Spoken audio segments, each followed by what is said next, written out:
செய்யும் தெய்வம் நீரே. அழைத்தவர் தலைகுனிய விழுவதில்லையே. நீங்க போதும் எனக்கு, நீங்க போதும் எனக்கு, நீங்க போதும், நீங்க போதும், நீங்க போதும் எனக்கு, நீங்க போதும் எனக்கு, நீங்க போதும் எனக்கு, நீங்க போதும், நீங்க போதும், நீங்க போதும் எனக்கு. ஆண்டவர் இன்னைக்கு கொடுக்கிற வேத வசனத்தை நம்ம பார்ப்போம். ஆவியானவர் ஒவ்வொரு நாளும் நம்மளோடு கூட பேசுகிற தேவனாய் இருக்கிறார்.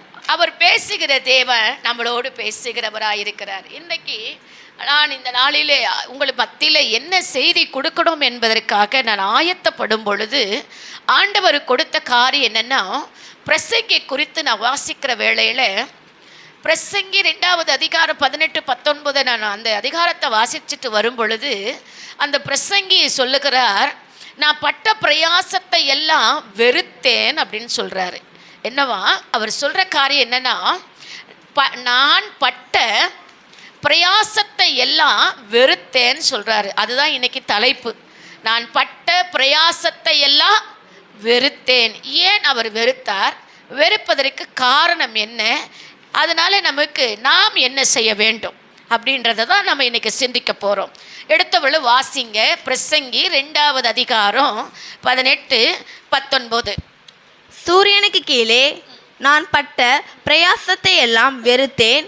எனக்கு பின்வர போகிறவனுக்கு அதை நான் வைத்து போக வேண்டியதாகுமே. பாருங்க, அவர் சொல்றாரு, என்ன சொல்றாருன்னா, சூரியனுக்கு கீழே நான் பட்ட பிரயாசத்தை எல்லாம் என்ன செய்கிறேன்?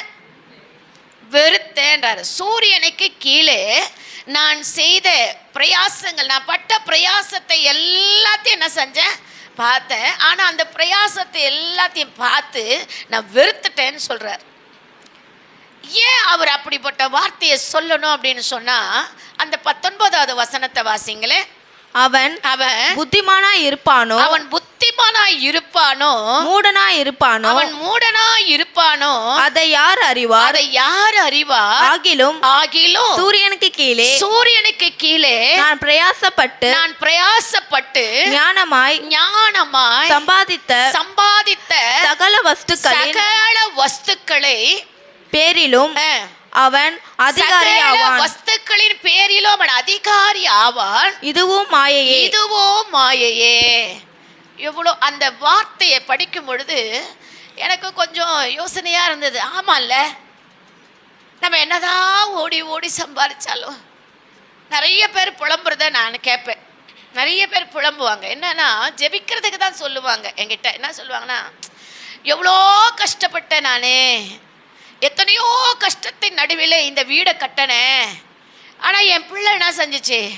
வளர்ந்து அந்த வீடை பாதுகாக்கும்னு நினச்சேன், என்னுடைய கம்பெனியை பாதுகாக்கும்னு நினச்சேன், என்னுடைய ஆஸ்திகளை பாதுகாக்கும்னு நினச்சேன்.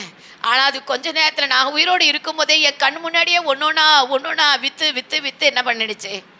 சாப்பிட்டுட்டு ஊதாரியாக சுற்றி அலையுது அப்படின்னு நிறைய பேர் சொல்லி காதால் கேட்டிருக்கிறேன், கண்ணாலையும் பார்த்துருக்கிறேன். அப்போது இந்த பிரசங்கி என்ன சொல்கிறாருன்னா, இந்த சூரியனுக்கு கீழே நான் பட்ட பிரயாசத்தை எல்லாம் என்ன செய்கிறேன்? வெறுக்கிறேன்றாரு. ஏன் சொல்கிறாருன்னா, தேவனுக்கு அர்ப்பணிக்கப்பட்ட நமது உலக முயற்சிகள் ஒன்றுமே நமக்கு நிரந்தரமே இல்லையா. இந்த உலகத்திற்குரிய ஆசீர்வாதங்கள், இந்த உலகத்தின் காரியங்களுக்காக நம்ம எடுக்கிற முயற்சிகள் எதுவுமே நமக்கு என்ன இல்லை? நிரந்தரமானதாகவே இல்லை. ஏன் அது நிரந்தரமாக இல்லை அப்படின்னா, மறிக்கும் பொழுது அது அப்படியே நம்ம என்ன செய்கிறோம்? விட்டுட்டு போயிடுறோம். 19வது வசனத்தில் சொல்கிறாரு, நான் ஒரு வேளை மறித்த பிறகு நான் வச்சுட்டு போகிற செல்வத்தெல்லாம் யார் இதை ஒழுங்காக பார்ப்பாங்க? நிறைய பேருக்கு யோசிக்க தோணுதா இல்லையா? என்ன யோசிப்பீங்க நீங்கள்லாம்? நான் கஷ்டப்பட்டு சம்பாதிக்கிறேன்ப்பா, நான் கஷ்டப்பட்டு என்ன பண்ணியிருக்கிறேன்? ஒரு ஆசீர்வாதத்தை நான் வச்சிடுறேன். எல்லாரும் உழைக்கிறோம். யாரும் நம்ம இப்போ என்ன செய்கிறதில்ல, சும்மா இருக்கிறதில்ல. ஒரு காலத்தில் ஆண்கள் தான் உழைத்தாங்க. இப்போ பெண்களும் சேர்ந்து என்ன செய்கிறோம்? உழைக்கிறோம். ஏன் உழைக்கிறோம் சொல்லுங்கள்? ஏமா உழைக்கணும்? ஒருத்தர் சம்பளம் போதாதா? பத்துதா? பத்த மாட்டேங்குது இல்லையா? பத்தலை. அதனால நம்ம கூட கொஞ்சம் சப்போர்ட் பண்ணலாம். நம்ம ஹஸ்பண்ட்க்கு என்ன பண்ணலாம்? சப்போர்ட் பண்ணலாம், உதவியாக இருக்கலாம். அப்படின்னு தான் நம்ம என்ன செய்கிறோம்? உழைக்கிறோம் இல்லையா? அந்த உழைப்பை சம்பாதிக்கிறோம். ஏன் உழைத்து சம்பாதித்த அந்த வருமானங்களை நம்ம என்ன சொல்லுவோம்? நிறைய பேர் சொல்கிறத நான் காதில் வாங்கியிருக்கேன். என்ன மாதிரி கஷ்டம் என் பையன் என்ன செய்யக்கூடாது? படக்கூடாது. என்ன மாதிரி சூழ்நிலையில் என் குழந்தைங்க என்ன செய்யக்கூடாது? வளரக்கூடாது. நான் பட்ட கஷ்டம் என் பிள்ளைங்க என்ன செய்யக்கூடாது? படக்கூடாது. அதனால என் பிள்ளைகளை நான் என்ன செய்யணும்? நல்ல நிலைமையில் படிக்க வைத்து அதை அழகுபடுத்தி அதை நான் என்ன செய்யணும்? கடவுளுக்காக செய்யணும் அப்படின்னு சொல்லி, ரெண்டாவது அதுக்கு நிறைய ஆஸ்திகளை வச்சுட்டு போனோன்னு பைபிளே சொல்லுது. வைக்கணும்னு வைக்கிறோம். எத்தனை குழந்தைங்க அந்த ஆஸ்திகளை அனுபவிக்கும் நீங்கள் நினைக்கிறீங்க? எத்தனை குழந்தைங்க அந்த ஆஸ்திகளை அழிக்குது நம்ம பார்க்குறோம். அந்த கெட்ட குமாரனுடைய காரியத்தை பாருங்க. அந்த தகப்பனார் வைத்திருந்த ஆஸ்தியை அந்த பையன், இளைய பையன் என்ன செஞ்சிட்டான்? கேட்டு வாங்கிட்டான். கேட்டு வாங்கி கொஞ்ச நாள் கூட ஆகலை, எல்லாத்தையும் அழிச்சிட்டு திரும்ப என்ன செய்கிறான்? எங்கே வரான்? அப்பா கிட்டே என்ன செய்கிறான்? வரான். அப்போது தகப்பன் என்ன செய்கிறாரு? அதை தள்ளி விடவே இல்லை. வந்தாலும் பரவாயில்லன்னு அணைத்து கொள்கிறாரா இல்லையா? விருந்து வைக்கிறார். அப்போது அதுக்கு மூத்த மகனுக்கு கோபமே வந்துருச்சு. நம்ம கூடவே இருக்கிறோம், நமக்கு என்ன பண்ணலை? நம்ம அப்பா எதுவுமே செய்யலை, அவன் எல்லாத்தையும் தொலைச்சிட்டு வரான், ஆனாலும் அவன் மேலே என்ன செய்கிறாரு? அன்பு காட்டுறாரு சொல்கிறாங்க. ஏன்னா அது நியாயமான ஒரு காரியம்தான். இருந்தாலும் அவன் மனம் திரும்பினான். மனம் திரும்பி வரும் பொழுது நம்ம என்ன பண்ணுறோம்? சேர்த்து கொள்ளுகிறவர்களாக இருக்கிறோம். அதே போல தான் இந்த பிரசங்கி சொல்கிறாரு, நீங்கள் பிரயாசப்படுங்க, எல்லாம் செய்யுங்க. ஆனால் ஒன்று, எதுவுமே நமக்கு இந்த பூமியில் என்ன இல்லை? நிரந்தரமானதே இல்லவே இல்லை. எல்லாமே நமக்கு மாயே தான் காணப்படுது. அதனால நம்முடைய பிரயாசங்கள் எதுவாக இருந்தாலும் அது கர்த்தரை சார்ந்து இருக்கட்டும்னு சொல்கிறார். அல்லேலூயா. நம்ம வேலையாக இருக்கட்டும், நம்ம செய்கிற வேலையாக இருக்கட்டும், எந்த ஒரு காரியமாக இருந்தாலும் நம்முடைய முயற்சிகள் பிரயாசங்கள் அத்தனையிலும் ஆண்டவரோடு அது இருந்துச்சுன்னா அதில் நமக்கு ஒரு பெரிய ஆசீர்வாதத்தை கர்த்தர் கொடுக்குறார். அல்லேலூயா. ஏன்னா கொலோசியர் புஸ்தகத்தில் 3வது அதிகாரம் 23வது வசனத்தை வாசிங்களேன். கொலோசியர் 3வது அதிகாரம் 23வது வசனம் வாசிங்களேன்.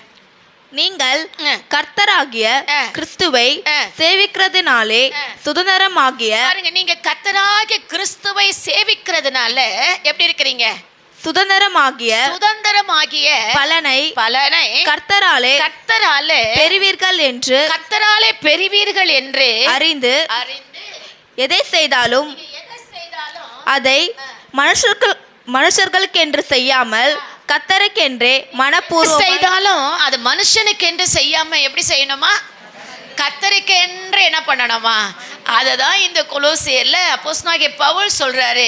நீங்கள் எதனா செய்யுங்க, நீங்கள் பிரயாசப்படுங்க, நீங்கள் ஆசைப்படுங்க, ஓடி ஓடி உழைங்க, சம்பாதிக்குங்க, யாரும் சோம்பேறியாக இருக்காதீங்க. வருமானங்கள் வேணும் தான், ஆனாலும் எதுவாக இருந்தாலும் நம்ம செய்கிற காரியங்கள் செய்யப்படும் எல்லா வேளையும் ஆண்டவருக்கு கருத்தாக அவருடைய காரியத்தில் அவருக்கு பிரியமானதை நம்ம என்ன பண்ணணுமா?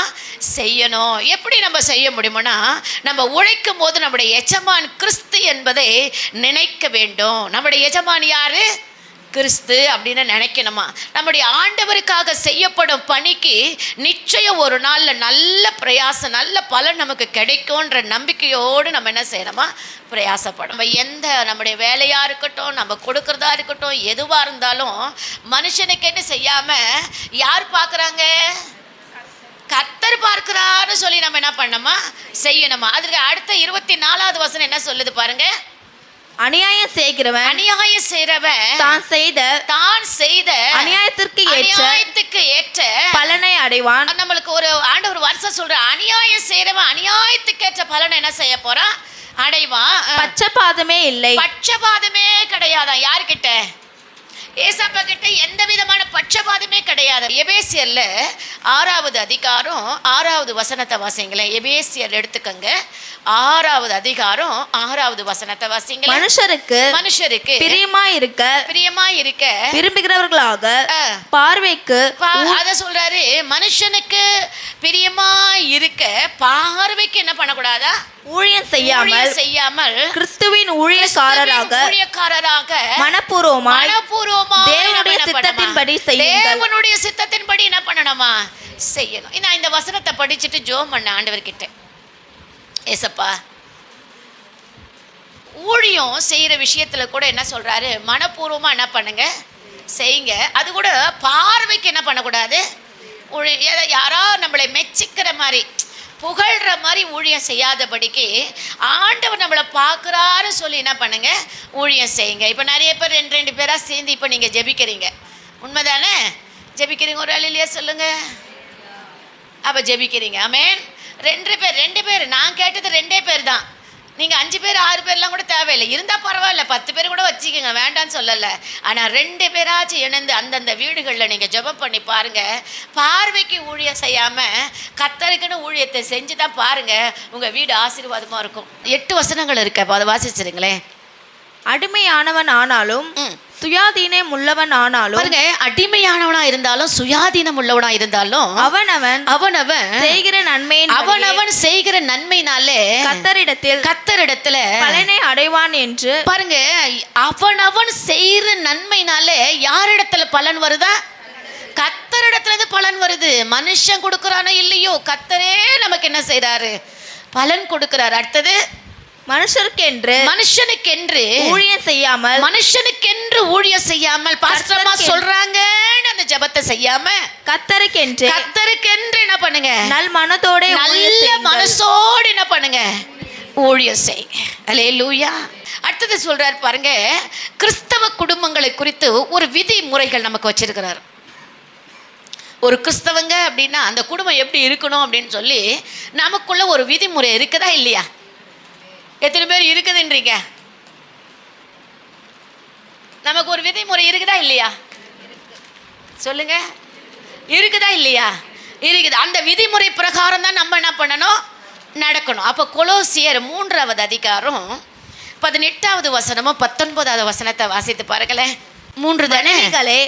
கர்த்தர் கேட்கும்படி உங்கள் புருஷருக்கு கீழ்ப்படியுங்கள். பாரு, நம்மளுக்குள்ள ஒரு விதிமுறை. என்ன விதிமுறை? மனைவிகளே கர்த்தர் கேட்கும்படி உங்கள் புருஷருக்கு கீழ்ப்படியுங்கள். புருஷர்களுக்கு என்ன பண்ணுங்க? கீழ்ப்படிங்க. நம்மளுக்கு ஒரு விதி கட்டளை போட்டாரு. மனைவிகளே, இதை யார் பார்க்குறது? கர்த்தர் பார்க்குறாரு. நீங்கள் யார் அம்மா பார்க்குறாங்களோ, அப்பா பார்க்குறாங்களோ, சொந்த ஜனம் பார்க்குதோ, சொந்த இல்லாத ஜனம் பார்க்குதோ, அக்கம் பக்கத்தில் இருக்கிறவங்க பார்க்குறோம், யார் பார்க்குறாங்களோ கர்த்தர் உன்னை பார்க்குறாரு. அதனால உன் புருஷனுக்கு என்ன பண்ணு? கீழ்ப்படி. அடுத்தது, புருஷர்களே உங்க மனைவிகளிலே அன்பு கூறுங்கள். உங்க மனைவிடத்துல நீ என்ன பண்ணு? அன்பு கூறு. அவர்கள் மேல் கசந்து கொள்ளாதிருங்கள். எப்ப பார்த்தாலும் எரிபுரிமா இருந்தா எப்படி கீழ்ப்படிய முடியும்? மனைவி கீழ்ப்படிய முடியாது. எப்ப பார்த்தாலும் எரிபுரி, அழுகையும் கண்ணீரும் வேதனையா இருக்குது. நான் அவ்வளோதான் அப்படின்ற ஒரு பிரிவையோடு வாழ்கிறவர்களை தான் நான் இன்னைக்கு போன வாரத்தில் நான் ஜெபிச்சேன் நிறைய பேருக்கு. ஆனால் ஆண்டவர் சொல்றாரு, நமக்கு ஒரு விதிமுறையை வச்சிருக்கிறாரு. மனைவிகளே, உங்க புருஷருக்கு நீங்க என்ன பண்ணுங்க? கீழ்ப்படிங்க. இது கட்டளை, இது விதி, கீழ்ப்படிஞ்சுதான் ஆகணும். 2வது சொல்றாரு, புருஷர்களே உங்க மனைவிடத்துல கொஞ்சம் அன்பு என்ன பண்ணுங்க? காட்டுங்க. அந்த அன்பை எப்படி காட்டணுமா? கசந்து கொள்ளாத வெறுப்பா என்ன பண்ணாத? காட்டாத. கசப்பு தன்மை என்ன பண்ணாத? காட்டாத. கசப்போட உன் மனைவிடத்தில் அன்பு என்ன பண்ணாத? காட்டாத. உண்மையான அன்பை உன் மனைவிடத்தில் என்ன பண்ணு? சொல்றத கொஞ்சம் காது கொடுத்தாச்சு என்ன பண்ணு? கேளு. எத்தனை புருஷர்களுக்கு காது கொடுத்து கேட்குறாங்க? நிறைய பேரால் என்ன பண்ண முடியல? சொல்றத நீ பாட்டு பேசிட்டே அவன் பாட்டு வெளியே இருப்பாங்க, காது கொடுத்து கூட கேட்க முடியாது. மனைவி கிட்ட அன்பு காட்டு, மனைவியை உனக்கு கீழ்ப்படிவாங்க. இதுதான் தேவன் இன்னைக்கு சொல்றாரு. மனைவிகளே உங்க புருஷருக்கு கீழ்ப்படிங்க. புருஷர்களே உங்க மனைவிக்கு என்ன பண்ணுங்க? அன்பு காட்டுங்க. அந்த அன்பு எப்படி காட்டுங்க? கசப்பு இல்லாம காட்டுங்க. இதுதான் தேவன் நமக்கு கொடுத்த விதிமுறை. 2வது விதிமுறை என்னன்னா, அப்படியே வாசிச்சுட்டு வாங்களேன். இதுல இருந்து ஒரு 2-3 குறிப்புகளை சொல்லிட்டு நான் சொல்லட்டுமா? சரி, எபேசியர் 5வது அதிகாரம் 21-23 வாசிங்க. எபேசியர் 5:21-22. தெய்வ பயத்தோடு ஒருவருக்கொருவர் கீழ்ப்படிந்திருங்கள். மனைவிகளே, கர்த்தருக்கு கீழ்ப்படுகிறது போல உங்கள் சொந்த புருஷருக்கு கீழ்ப்படியுங்கள். ஒருவருக்கொருவர் என்ன பண்ணுங்க? கீழ்ப்படிங்க. விட்டு கொடுத்துருங்கப்பா, விட்டு கொடுத்துருங்க. என்னத்தை இந்த உலகத்துல நம்ம எடுத்துக்கிட்டு போறோம்? ஒண்ணுமே இல்லை. பிரசங்கி சொன்னார் இல்லையா, எல்லாத்தையும் என்ன பண்ண வெறுத்துட்டேன் அப்படின்னு சொன்னார் இல்லையா? எதுவுமே நம்ம எடுத்துட்டு போறதில்லை. கீழ்ப்படிதல். அடுத்தது 1 தீமோத்தேயு புஸ்தகம் 2வது அதிகாரம் 13-14-15 வாசித்து பாருங்க. எண்ணத்தினாலெனில் முதலாவது ஆதாம் உருவாக்கப்பட்டான். பாருங்க, ஆண்டவர் அதுக்கு அது வழியா எப்படி சொல்றாரு? ஏன் அந்த மனைவி தன்னுடைய புருஷனுக்கு கீழ்ப்படினோம்? எண்ணத்திலானலில் அப்படின்னு சொல்றாரு. ஆதாம் என்ன செய்தாரா? முதலாவது ஆதாம் தான் என்ன செஞ்சாரு? உருவாக்கப்பட்டார். வாசிமாத. முதலாவது ஆதாம் உருவாக்கப்பட்டார். பின்பு ஏவாள் உருவாக்கப்பட்டார். மேலும் ஆதாம் வஞ்சிக்கப்படவில்லை. ஆதாம் என்ன செய்யல? வஞ்சிக்கப்படல. வஞ்சிக்கப்பட்டது யாரு? ஸ்திரீயானவளே வஞ்சிக்கப்பட்டு மீறுதலுக்குட்பட்டார். அப்படி இருந்தும் தெளிந்த புத்தியோடு விசுவாசத்திலும் அன்பிலும் பரிசுத்தத்திலும் நிலை கொண்டிருந்தால் பிள்ளை பேச்சினாலே ரட்சிக்கப்படுவார். அல்லேலூயா. எதுல நிலை கொண்டிருக்கணுமா?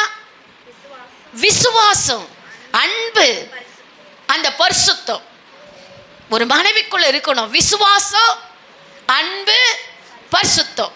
இந்த விசுவாசமோ, இந்த அன்போ, இந்த பரிசுத்தம் இருந்துச்சுன்னா கண்டிப்பா கீழ்ப்படிவாங்க. அதனாலதான் அவர் சொல்றார், ஆதாம் பாவம் செய்யவில்லை, ஏவாளே என்ன பண்ணிட்டாங்க? அந்த கனியை ஆண்டவருடைய வார்த்தைக்கு கீழ்ப்படியாதபடி ஏவாள் தான் அந்த கனியை என்ன பண்ணாங்க? சாப்பிட்டாங்க. அதனால அவர் சொல்றாரு, நீங்க உங்க மனைவிகளே உங்க புருஷருக்கு என்ன பண்ணுங்க? கீழ்ப்படிங்க. நீங்க வஞ்சிக்கப்படாதபடி இருக்கணும்னா உங்களுக்குள்ள அந்த விசுவாசம் என்ன செய்யணும்? இருக்கணும்னு சொல்றாரு. இதனால தான் நம்மளுக்கு கீழ்ப்படிதலை கொடுத்தாரா தவிர மற்றபடி வேற எதுவுமே கிடையாது. நிறைய பேர் நினச்சிட்டு இருக்கிறாங்க, நீங்களாம் யாரும் அப்படி இல்லை. தலக்கணம் என்ன பண்ணக்கூடாது? நான் சொல்றது தான் நீ செய்யணும்னு சொல்லி தலக்கணம் என்ன செய்யக்கூடாது? இருக்கக்கூடாது. அதை கொடுக்கவே இல்லை ஆண்டவர்.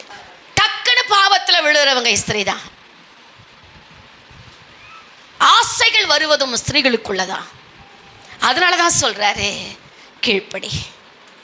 வேற ஒன்றும் கிடையாது. இதுதான் ஒரு வித்தியாசம். இதனால தான் ஆண்டவர் சொல்றாரு, நீங்க வஞ்சிக்கப்படாதபடிக்கு உங்களுடைய விசுவாச வாழ்க்கையில எப்படி இருக்கணுமா? கர்த்தர் விதிமுறைகளை பார்த்தோம். என்ன விதி? மனைவியும் புருஷரா இருந்தா இதுதான் தேவன் நமக்கு கற்றுக் கொடுத்த பாடம். இதில் தான் நம்ம என்ன செய்யணும்? தன்னை காப்பாற்றி கொள்ளணும். அதே மாதிரி இல்லை, வேற ஒரு காரியம். நீங்கள் நினைக்கலாம், புருஷர்களே மனைவிகளே உங்கள் குடும்ப உறவில் உள்ள பொறுப்புகள் கூட நிறைய தரப்பட்டிருக்குது. என்னென்ன? கொலோசியர் 3வது அதிகாரம் 20வது வசனம் வாசிங்க. பிள்ளைகளே, உங்கள் பெற்றோருக்கு எல்லா காரியத்திலேயும் கீழ்ப்படியுங்கள். பாருங்க, நம்ம நினைக்கிறோம் என்னன்னா புருஷ பொண்டாட்டிக்கு மட்டும் ஆண்டவர் சொல்ல, பிள்ளைகளை பார்த்தே சொல்றாரு. இவங்கெல்லாம் தெம்பா உட்காந்துட்டாங்க, எங்க அம்மா அப்பா பார்த்தா சொல்றாங்க, என்ன சொல்லவே இல்லை ஆண்டவர்னு. அதனால ஆண்டவர் சொல்றாரு, பிள்ளைகளே உங்க பெற்றோருக்கு எல்லா காரியத்திலும் என்ன பண்ணணும்? கீழ்ப்படியணும். 1-2 சொல்லல. இது கர்த்தருக்கு பிரியமானது. எல்லா காரியத்திலும். அதுதான் கிடையாது. எல்லா விஷயத்திலையும் உங்க பெற்றோருக்கு என்ன செய்யணும்? கீழ்ப்படியணும். அடுத்தது, பிதாக்களே உங்கள் பிள்ளைகள் திடனற்று போகாதபடி அவர்களுக்கு கோபமூட்டாதபடி என்ன பண்ணுங்க? இருங்க. பிள்ளைகள் கீழ்ப்படியணும். பிதாக்கள் என்ன செய்யணும்? பிள்ளைகள் கோபப்படுற மாதிரி என்ன பண்ணக்கூடாது, அதுங்க ரொம்ப டென்ஷன் ஆன மாதிரி நம்ம என்ன பண்ணக்கூடாது, எரிச்சல் உண்டாக்கபடி பேசக்கூடாது. அப்போது பிள்ளைகளும் அப்படி இருக்கணும், பிதாக்களும் பெற்றவங்களும் என்ன பண்ணணும், ரொம்ப கோபம் என்ன சொல்கிறது, ஒரு விஷயம் அதால் முடியல அப்படின்னா விட்டுடுங்க. இல்லை நீ முடிச்சுதான் காட்டணும்னு சொல்லி என்ன பண்ணாதீங்க, நிற்காதீங்க. என்னால் முடியல அப்படின்னா விட்டுடணும். அது எந்த காரியமாக இருந்தாலும் என்ன பண்ணிடணும், இல்லை நீங்கள் அதை செஞ்சே ஆகணும்னு சொல்லி நம்ம என்ன பண்ணக்கூடாது, திணிக்கக்கூடாது.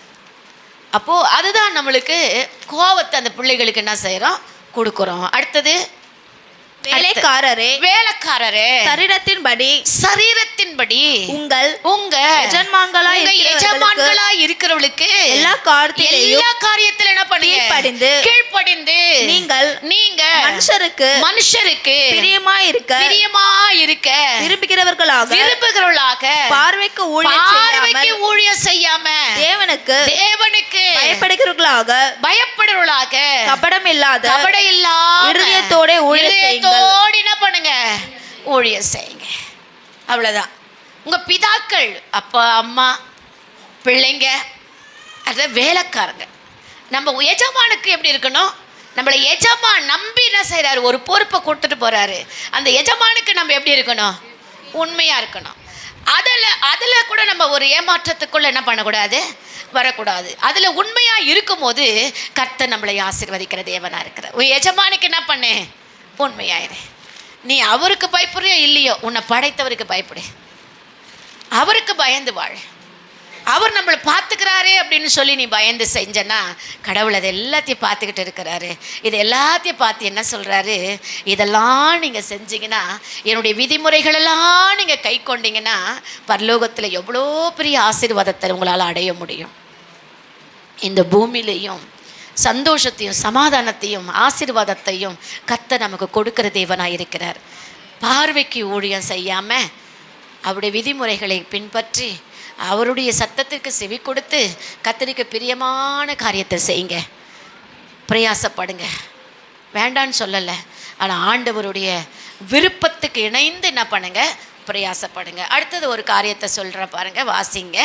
இதில் பிள்ளைகளை பார்த்து சொல்லிட்டார் இல்லையா. 22வது வசனம் படிச்சிங்களாம்மா? படிச்சுட்டோம். எபேசியர் 6:9வது வசனம் படிங்களேன்.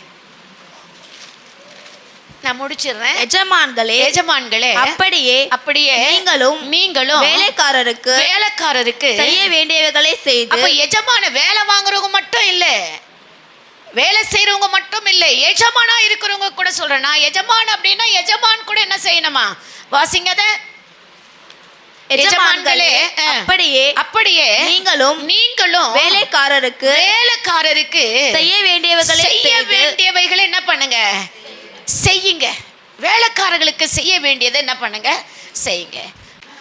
1 பேதுரு 2வது அதிகாரம் 18-19 வாசிச்சிருங்க.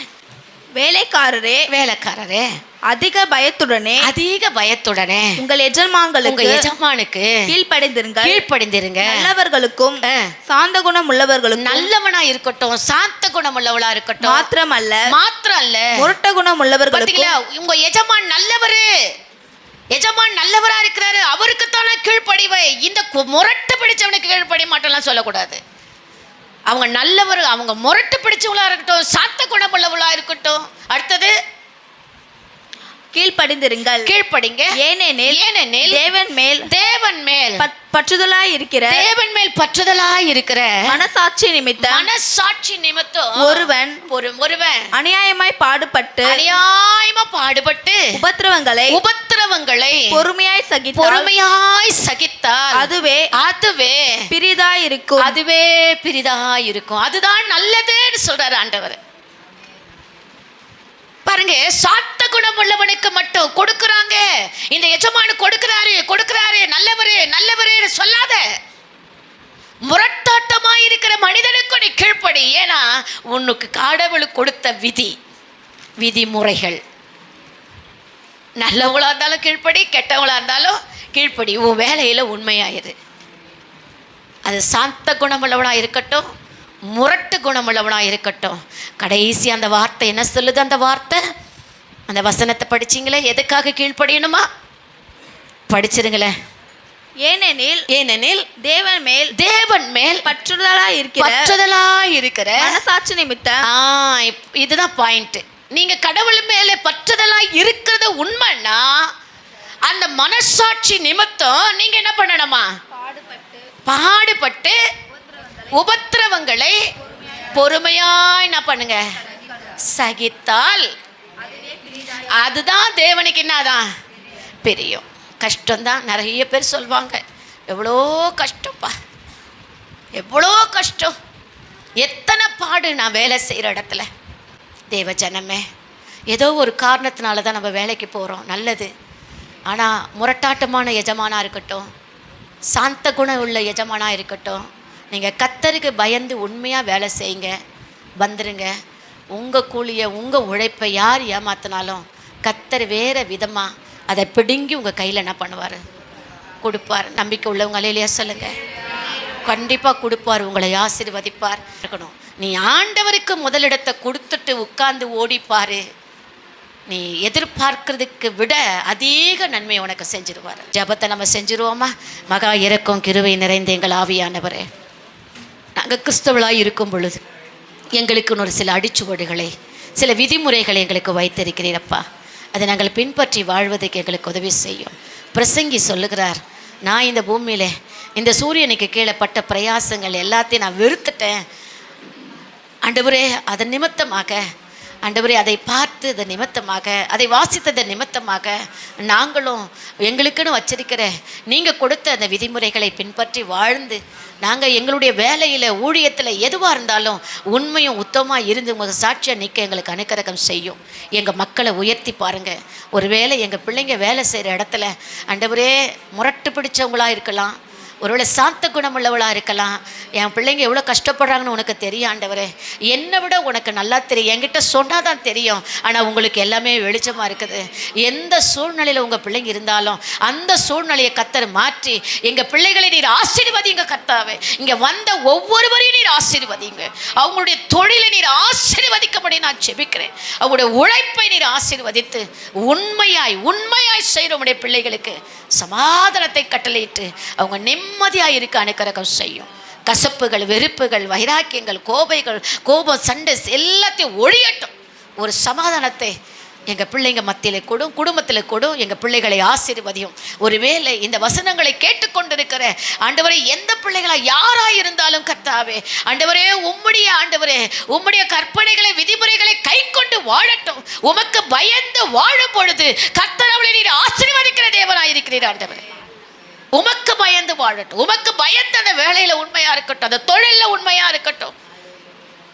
அதுக்குரிய பிரதிபலனை என் தேவன் நீர் அதிகமாய் தருகிற தேவனாய் இருக்கிறீர். நீர் அப்படியே செய்து உடைய நாமத்தை மகிமைப்படுத்தும். பிள்ளைகளை ஆசீர்வதித்து காத்துக்கொள்ளும். எதிர்பார்க்கிற காரியங்களை வாய்க்க பண்ணும். இயேசுவின் நாமத்தினால் ஜெபிக்கிறேன் ஜீவனுள்ள நல்ல பிதாவே, ஆமேன்.